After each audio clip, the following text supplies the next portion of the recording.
Clock ఇలా తిరుగుతుంది. తిరిగిన వెంటనే మళ్ళీ రేపు అధికారంలో వచ్చేది మేమే.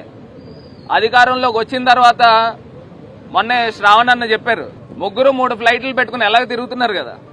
కౌంటింగ్ స్టార్ట్ అయినప్పుడే మీరు ఏ రాష్ట్రాలకి ఏ దేశాలకి పారిపోతారో ఒకసారి ఆలోచన చేసుకోండి. ఎందుకంటే ఇవాళ ఆంధ్రప్రదేశ్ రాష్ట్రంలో అరాచక పరిపాలన జరుగుతోంది.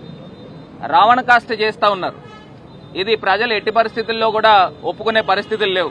నేను అడుగుతా ఉన్నానండి, మీ ఇంట్లో ఆడవాళ్లే ఆడవాళ్ళ? రాంబాబు గారు వాళ్ళ ఇంట్లో ఆడవాళ్ళు కాదా? జోగి రమేష్ గారి ఇంట్లో ఆడవాళ్ళు కాదా? వాళ్ళ ఇంట్లో ఆడవాళ్ళు ఉన్నారు కదా. మీరు ఇంటి మీద పెట్రోల్ బాంబులతో దాడి చేస్తే జరగకూడదని జరిగితే అక్కడికి వచ్చిన వాళ్ళు కూడా అందరూ గంజాయి మత్తులో ఉన్నారు. అందరూ కూడా తాగిన మైకంలో ఉన్నారు. మనకి ఏమన్నా చెప్పి చేస్తారా?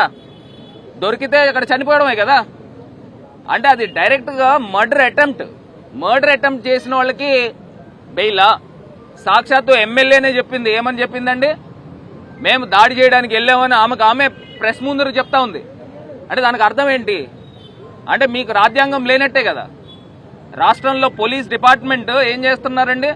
తెలుగుదేశం కార్యకర్తల చేతుల్లో రాడ్లు కత్తులు పట్టుకుని ఉంటే వాళ్ళకి ప్రొటెక్షన్ చేస్తున్నారు, వాళ్ళకి ఎస్కార్ట్ చేస్తా ఉన్నారు.